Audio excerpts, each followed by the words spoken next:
पण माझ्या मालाला नाव ठेवलं की मला राग येतो, कारण मी त्या कष्टाने कमवले. मी कमवले आणि तुम्ही चपल्या बुटाचा भाव करत नाही.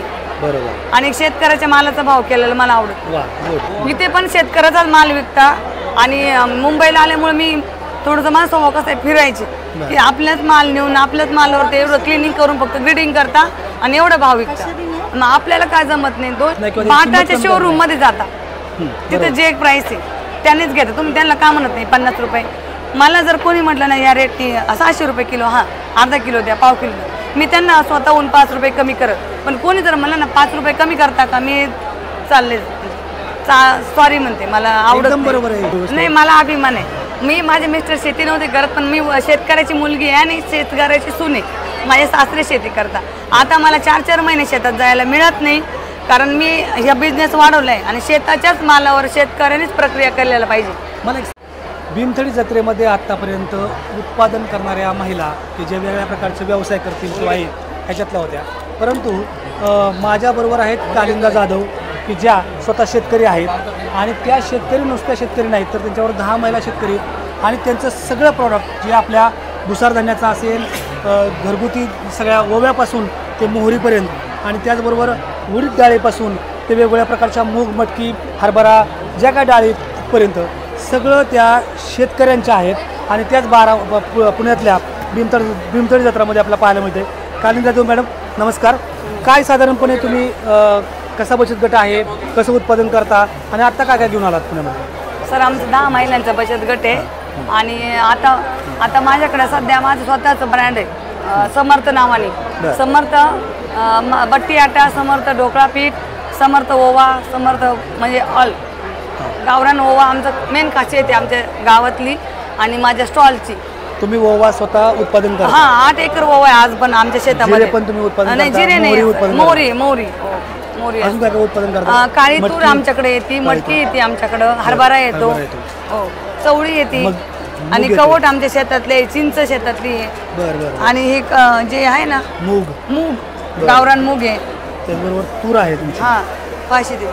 मग मला एक सांगा किती महिला आहेत, किती एकर शेती आहे सगळ्यांची? सर आम्ही 10 महिला आहे पण त्यातला हा उद्योग माझा एकटीचा आहे आणि हे प्रत्येकीच्या घरी असतं. किती एकर शेती सगळी ह्या बचत गटाच्या अंडर आणली तुम्ही? माझ्याकडे स्वतःची माझे 15 एकर आहे, बाकीच्यांची एका माझ्या सासूबाईची 20 एकर आहे आणि दुसऱ्या प्रत्येकीची 10 एकर 12 एकर अशी. त्यातलं किती उत्पादन दरवर्षभर तुम्ही विकता, कुठं कुठं विकता आहात, कशी कशी बाजारपेठ मिळवली? सर आम्हाला जास्त जवळ स्टेशन लासूर स्टेशन आहे बाजारपेठ संभाजीनगर जिल्ह्यामध्ये आणि संभाजीनगरचा एक मोंढा आहे आणि प्लस जालन्याचा आहे. तुम्ही किती वर्ष झाले ह्या सगळ्या व्यवसायात? मला यायला 5 वर्ष झाले दाळबट्टीला आणि ढोकळा पीठ. आणि जिनिंग मिल आहे म्हणाला तुम्ही? हां माझं स्वतःचं क्लिनिंगचं छोटं मिस. हां त्याच्यामुळे तुम्ही सगळं क्लिनिंग करतो आम्ही आणि माझा मॉलवर माल जातो ना ढोकळा. कुठल्या मॉलला? आमच्या संभाजीनगर मध्ये जेवढे मॉल आहे का तेवढ्यामध्ये माझा हे जातं ओवा, त्यांच्या नावाने ब्रँड करून विकता. सर मी पहिले ना 2019 मध्ये बचत गटाचा स्टॉल होता उमेद मार्फत, तेव्हा मी याला आले होते नेरूळला. पहिलं त्यांनी अतिरिक्त महालक्ष्मी सरस भरवलं होतं, तिथे मी बघितलं की शेतकऱ्याच्या मालाला खरंच मागणी आहे आणि मग तेव्हापासून आणि मला स्वतःचं काहीतरी करायचं होतं, छोटंसं वय ना स्वतःचं साम्राज्य पाहिजे. माझी लहानपणापासून इच्छा होती, कारण मी लहानपण होते ना तर मला असं खूप हे वाटायचं.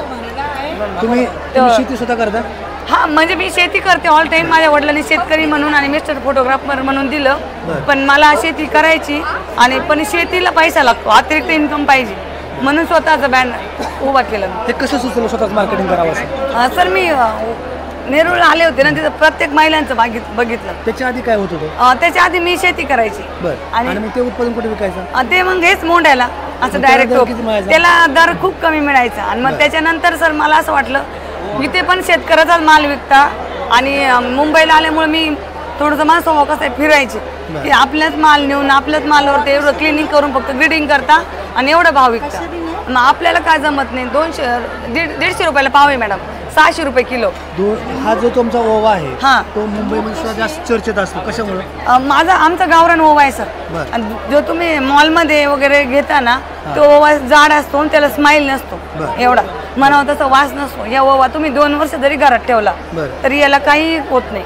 ते तुम्ही कधी लागवड करता, कधी उत्पादन? तर त्याचं रक्षाबंधन म्हणजे 15 ऑगस्ट ते लास्ट 15 ऑगस्टपर्यंत लास्ट लागवड होते आणि फेब्रुवारी सुरुवातीला आणि मार्चच्या निघतो. मार्च. तुम्ही किती वर्षभर उत्पादन निघतं सगळं साधारणपणे सगळं? वर्षभर चालतं. ओवा 8 महिन्याचं पीक आहे. नाही, तुमच्या संपूर्ण बचत गटाचा ज्या इतर महिला पण तुमच्याकडे सगळा शेतमाल किती टनामध्ये तुम्ही खपवताय हा माल? टनामध्ये नसतो सर, क्विंटलनी. बरं. क्विंटलने जातो. जसं जसं पावसा पाण्यावर अवलंबून असतो ते जादा कमी होत. ओवाचं मला 4 वर्षापूर्वी 45 क्विंटल ओवा झाला. 45 क्विंटल? माझ्या सासूबाईच्या शेतात 4.5 टन झाला. आणि त्याला 15,000चा भाव मिळाला. त्याला 15,000. 4.5 लाखाचा ओवा झाला आम्हाला सासूबाईच्या शेतात आणि माझ्या शेतात झाला 12. तुम्ही विकता तर कसा किलो विकताय? मी आता इथं रेट कमी केले सर, कारण माझा ओवा जर जास्त दिसायला लागला मला, नाही मी 1000 रुपये किलो विकला असता. 1000 रुपये किलो विकला असता, पण एवढं जात नाही. मग आता मी 600 रुपये केला. 1 लाख रुपये क्विंटलने विकताय? विकला म्हणजे जास्त विकत नाही, मग 50-60 किलो विकतो. मला आता मी 1 क्विंटल आणलेले रिटर्न न्यायला परवडत नाही. मग मी आता हिशोबाने कस्टमरच्या जास्त घेणार तर 600 रुपये किलो, 150 रुपये पाव. आणि हे वेळ गडबड झाली की 50 रुपयाला पुढे, म्हणजे हा त्याच रेटने जातो. मुंबईमध्ये मात्र मी मुंबईत देऊन जाणार आणि मी देत नाही, वापस नेईल मुंबईमधून. पुण्याला कसं आहे सर, पुण्याला सगळे शेतकरी आणि इथं वर्ग कसा आहे थोडासा समजदार, म्हणजे बनायला हरकत नाही. चोकंदळ कस्टमर आहे आणि त्याच्यामुळं मग ते घेता. मला काही हरकत नाही घ्यायला, पण माझ्या मालाला नाव ठेवलं की मला राग येतो, कारण मी त्या कष्टाने मी कमवलंय. आणि तुम्ही चपल्या बुटाचा भाव करत नाही. बरोबर. आणि शेतकऱ्याच्या मालाचा भाव केलेला मला आवडत. कारण शेतकऱ्याच्या दृष्टीनं हा सगळ्यात महत्वाचा विषय आहे की तुम्ही चपल्या बुटाचा व्यवहार करत नाही किंवा बाटाच्या शोरूम मध्ये जाता, तिथे जे एक प्राइस आहे त्यांनीच घेता. तुम्ही त्यांना का म्हणत नाही 50 रुपये? मला जर कोणी म्हटलं नाही या रेटनी 600 रुपये किलो, अर्धा किलो द्या, पाव किलो द्या, मी त्यांना स्वतःहून 5 रुपये कमी करत. पण कोणी जर म्हणलं ना 5 रुपये कमी करता का, मी चालले सॉरी म्हणते, मला आवडत. बरोबर आहे. हेच तर मार्केटिंग आहे ना. शेतकऱ्याला हेच जमलं पाहिजे आणि ती शेतकऱ्याची एक वागेन करते. खरं तर एक मला सांगा की या एवढ्या लागवडीमध्ये आता समजा धरून चाला की 15,000 रुपये तुम्हाला सगळ्यात जास्त वाटले आणि थोडं म्हणलं तरी 1 लाख रुपयापर्यंत जाता येते. म्हणजे तो किराणा दुकानदार आहे तो 1 लाख रुपये करू शकतो, घाऊकमध्ये 15,000 मिळू शकतात आणि शेतकऱ्याकडनं मात्र 5,000 रुपयाची जाऊ शकतो. तेवढा मोठा हा फरक आहे. शेतकरी म्हणून तुम्हाला काय वाटतं या सगळ्या गोष्टी? नाही, मला अभिमान आहे. मी माझे मिस्टर शेती नव्हते करत, पण मी शेतकऱ्याची मुलगी आहे आणि शेतकऱ्याची सून आहे. माझे सासरे शेती करता. आता मला 4-4 महिने शेतात जायला मिळत नाही, कारण मी ह्या बिझनेस वाढवलाय आणि शेताच्याच मालावर शेतकऱ्यांनीच प्रक्रिया करायला पाहिजे. मला एक सांगा गड्या, खरंच ह्याची उलाढाल तुमची वर्षाची किती होते? माझी उलाढाल डाळबट्टीची सगळी सांगा तुम्ही. माझी डाळबट्टीची उलाढाल 12 लाख रुपयाचं माझं टर्नओव्हर आहे. मला एक सांगा, शेतीतून मिळाले असते नुसते? नाही सर, नाही.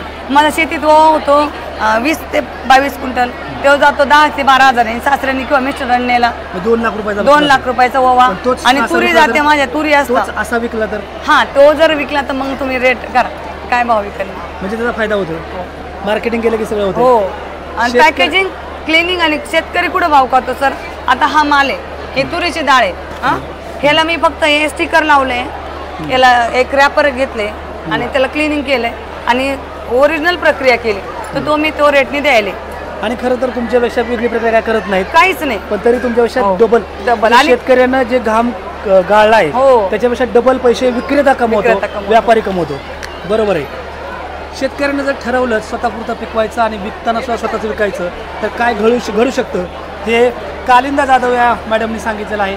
खरं तर ही शेतकऱ्याची पोरगी आणि म्हणूनच शेतकऱ्याची पोरगीच हे सगळं करू शकते की बळीराजाच्या मुलाला शिकवावं लागत नाही की त्यानं काय करावं, पण आत्तापर्यंत फक्त पिकवायचं कळत होतं.